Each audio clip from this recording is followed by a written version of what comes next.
പല ആളുകൾക്കും പല രോഗങ്ങൾ വന്നിട്ടും ഹോമിയോ അല്ലാതെ മറ്റുള്ള ചികിത്സകൾക്ക് പോയിട്ട് നമ്മളുടെ ബഡ്ജറ്റിന് ബിയോണ്ടായിട്ട് പോകുന്നതാണ് നമ്മൾ എപ്പോഴും കാണാൻ സാധിക്കുക. ഹോമിയോയിൽ വളരെ എക്കണോമിക്കായിട്ട് പല വിധത്തിലുള്ള രോഗങ്ങൾക്കും ചികിത്സയുണ്ടെന്നുള്ളത് നമ്മൾക്ക് പലർക്കും അറിയില്ലായിരുന്നല്ലോ. അപ്പോൾ ഈ ഹോമിയോപ്പതിയിൽ ഡിഫറെൻറ്റ് ടൈപ്സ് ഓഫ് പ്രോജക്ട്സുകളുണ്ടല്ലോ, അതിനെക്കുറിച്ചൊന്ന് എക്സ്പ്ലെയിൻ ചെയ്യാമോ? ഓക്കെ, നമ്മൾ ഒരു 2 പ്രോജക്റ്റിൻ്റെ കാര്യം ഇപ്പോൾ പറഞ്ഞായിരുന്നല്ലോ. ജനനി എന്ന് പറഞ്ഞൊരു വന്ധ്യത പ്രോജക്റ്റിൻ്റെ കാര്യം പറഞ്ഞു, പിന്നെ സീതാലയം ഒരു ജെൻഡർ ബേസ്ഡ് പ്രോഗ്രാം. അപ്പോൾ ഇതുപോലെ തന്നെ ആയുഷ്മാൻ ഭവ എന്ന് പറഞ്ഞൊരു പ്രോജക്റ്റ് ഉണ്ട്. നമ്മുടെ എല്ലാ ജില്ലകളിലും ജില്ലാ ആശുപത്രിയായിട്ട് ബന്ധപ്പെട്ടാണ് ഈ പ്രോജക്റ്റ് നടക്കുന്നത്. അപ്പോൾ അതിൽ പ്രധാനമായിട്ടും നമ്മുടെ ജീവിതശൈലി രോഗങ്ങൾ, diabetes, hyper tension, dyslipidaemia, obesity, ഇതുപോലുള്ള കണ്ടീഷൻസാണ് ആ പ്രോജക്റ്റിൽ ട്രീറ്റ് ചെയ്യുന്നത്. അപ്പം നമ്മുടെ ഈ പ്രോജക്റ്റിൻ്റെ സ്പെഷ്യാലിറ്റി എന്ന് പറഞ്ഞു കഴിഞ്ഞാൽ ഈ പ്രോജക്റ്റിൽ തന്നെ യോഗ ട്രെയിനിങ്ങും ഇൻകോപ്പറേറ്റ് ചെയ്തിട്ടുണ്ട്. അപ്പം എല്ലായിടത്തും യോഗ സെഷൻസ് ഉണ്ട്. അപ്പോൾ അതിന് എലിജിബിളായിട്ടുള്ള പേഷ്യൻസിന് നമ്മൾ യോഗ ട്രെയിനിങ്ങിൽ സജസ്റ്റ് ചെയ്യും. അവർക്ക് സൗജന്യമായിട്ട് യോഗ ട്രെയിനിങ് കൊടുക്കും ജില്ലാ ആശുപത്രി. അതെ, ജില്ലാ ആശുപത്രി. അതുപോലെ തന്നെ ഒരു നാച്ചുറോപ്പതി ഡോക്ടറുടെ സേവനമുണ്ട്. അവരുടെ ഡയറ്റ് കാര്യങ്ങളൊക്കെ കൃത്യമായിട്ട് അഡ്വൈസ് ചെയ്യാനും അതിൻ്റെ ഫോളോ അപ്പ് നോക്കാനും വേണ്ടിയിട്ട്. നമ്മളൊരു ഒരു ഒരു ഒരാൾ നാച്ചുറോപ്പതി ചെയ്യണമെന്ന് പറഞ്ഞ് ചെന്ന് കഴിഞ്ഞാൽ അവിടെ ട്രീറ്റ് ചെയ്യുമോ എന്തെങ്കിലും? ഈ ഒരു നമ്മുടെ ഹോമിയോപ്പതി മെഡിസിൻസ് ആണ് അതിൽ കൊടുക്കുന്നത്. നാച്ചുറോപ്പതി ഡോക്ടറുടെ ഈ പറയുന്ന ഡയറ്ററി അഡ്വൈസസ് ആണ് നമ്മുടെ സ്ഥാപനത്തിൽ കിട്ടുന്നത്. ഓക്കെ. പിന്നെ ഉള്ള പ്രോജക്റ്റ് എന്ന് പറഞ്ഞാൽ സദ്ഗമയ എന്ന് പറഞ്ഞൊരു പ്രോജക്റ്റ് ഉണ്ട്. അത് 19 വയസ്സിൽ താഴെയുള്ള കുട്ടികൾക്ക് വേണ്ടിയിട്ടാണ്. അതായത് ചെറിയ കുട്ടികൾ മുതൽ 19 വയസ്സ് വരെയുള്ള കുട്ടികൾക്ക്. അപ്പോൾ അതിനകത്ത് പഠന വൈകല്യങ്ങൾക്കുള്ള ട്രീറ്റ്മെൻറ്റ് കൊടുക്കുന്നുണ്ട്, ബിഹേവിയറൽ ഡിസോർഡേഴ്സിനുള്ള ട്രീറ്റ്മെൻറ്റ് കൊടുക്കുന്നുണ്ട്. ഈ ഒരു പ്രോജക്റ്റിൻ്റെ സ്പെഷ്യാലിറ്റി എന്ന് പറഞ്ഞു കഴിഞ്ഞാൽ നമുക്ക് ഹോമിയോപ്പതി മരുന്നുകളുണ്ട്, കൗൺസിലിങ്ങിന് സൈക്കോളജിസ്റ്റ് ഉണ്ട്, അതുപോലെ ഈ ലേണിംഗ് ഡിസബിലിറ്റി പരിഹരിക്കാൻ വേണ്ടിയിട്ട് സ്പെഷ്യൽ എഡ്യൂക്കേറ്റർമാരുണ്ട്, അവരുടെ സേവനം ലഭ്യമാക്കുന്നുണ്ട്. അപ്പോൾ അങ്ങനെ ഒരു സമഗ്രമായിട്ട് അവരുടെ കാര്യങ്ങളിൽ ഇടപെടുകയും ട്രീറ്റ് ചെയ്യുകയും ചെയ്യുകയാണ് സദ്ഗമയ എന്ന് പറയുന്നത്. ഇതും എല്ലാ ജില്ലാ ആശുപത്രികളിലാണ് ഈ പ്രോജക്റ്റ് നടക്കുന്നത്. ഇതൊക്കെ ആഴ്ചയിൽ എല്ലാ ദിവസവും ഉണ്ട്, സൺഡേ ഒഴിച്ച് ബാക്കി എല്ലാ ദിവസവും OP ഉള്ളതാണ്. പിന്നെ മറ്റൊരു പ്രോജക്റ്റ് പുനർജനി എന്ന് പറഞ്ഞൊരു പ്രോജക്റ്റ് ഉണ്ട്. പുനർജനി പ്രോജക്റ്റിൽ നമ്മൾ ഡി അഡിക്ഷൻ പ്രോഗ്രാമാണത്. മദ്യപാനാസക്തി, അതുപോലെ ലഹരിക്ക് അടിമപ്പെട്ടവരുണ്ട്.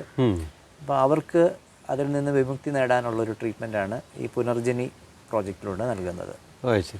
പിന്നെ ഈ സ്പെഷ്യൽ OPകൾ ധാരാളം ഉണ്ട്. അത് പല ജില്ലകളിലും വ്യത്യസ്തമായിട്ടാണ്. ഇപ്പോൾ ഡയബറ്റീസിന് വേണ്ടി തന്നെ സ്പെഷ്യൽ OP ഉണ്ട്, തൈറോയ്ഡ് ഡിസോർഡേഴ്സിനുള്ള സ്പെഷ്യൽ OP ഉണ്ട്, ഈ യൂട്രൈൻ ഫൈബ്രോയിഡ് അങ്ങനെയുള്ള കണ്ടീഷന് വേണ്ടിയിട്ടുള്ള സ്പെഷ്യൽ OPകളുണ്ട്. അപ്പോൾ അത് നമ്മുടെ ജില്ലയിലും മിക്ക ആശുപത്രികളും ഞാൻ നേരത്തെ സൂചിപ്പിച്ചായിരുന്നു 34 ആശുപത്രികളുണ്ട്. അപ്പോൾ പലയിടത്തും പല സ്പെഷ്യൽ OPകൾ പ്രവർത്തിക്കുന്നത്. അതുപോലെ ഈ യൂറോലിത്യാസിസ്, ഈ മൂത്രാശയത്തിൽ വരുന്ന കല്ലുകൾക്കുള്ള ട്രീറ്റ്മെൻറ്റ്, അതിനൊക്കെ ഹോമിയോപ്പതിയിൽ വളരെ എഫക്റ്റീവായിട്ടുള്ള ട്രീറ്റ്മെൻറ്റാണ്. പൂർണ്ണമായിട്ട് മാറത്തക്ക രീതിയിലുള്ള ട്രീറ്റ്മെൻ്റ് ഉണ്ട്. അപ്പോൾ അതെല്ലാം ഉൾപ്പെടുത്തിയുള്ള സ്പെഷ്യൽ OPകളും ഉണ്ട്. അപ്പോൾ ചുരുക്കം പറഞ്ഞു കഴിഞ്ഞാൽ ഈ നമ്മൾ ഏതാണ്ട് അലോപ്പതി പോലെ തന്നെ ഡിഫറെൻറ്റ് ടൈപ്സ് ഓഫ് ട്രീറ്റ്മെൻറ്റ്സ് ഇതിനകത്ത് ഇൻകോപ്പറേറ്റ് ചെയ്തിട്ടുണ്ട് അല്ലേ? ജനറൽ മെഡിസിൻ പോലെ മാത്രമല്ല പലതരത്തിലുള്ള ഡിപ്പാർട്ട്മെൻറ്റ്സും ഇതിനകത്ത് വർക്ക് ചെയ്യുന്നുണ്ടെന്നുള്ളതാണ് നമ്മൾ ഇതിൽ നിന്ന് മനസ്സിലാക്കാൻ സാധിക്കുന്നത് അല്ലേ? അത് പ്രോജക്ട്സ് എന്നുള്ള പേരിലാണെന്ന് മാത്രം. ഹോമിയോ കോഴ്സിനെ കുറിച്ചൊന്ന് പറയാമോ? അത് എങ്ങനെയാണെന്നുള്ളതൊന്ന് എക്സ്പ്ലെയിൻ ചെയ്യാമോ? നമ്മുടെ ഹോമിയോപ്പതി വിദ്യാഭ്യാസ മേഖല, അപ്പം ഹോമിയോപ്പതി മെഡിക്കൽ കോളേജുകളിലാണ് നമ്മൾ പഠിക്കേണ്ടത്. അപ്പം BHMS എന്നുള്ള ഡിഗ്രി തല കോഴ്സുണ്ട്.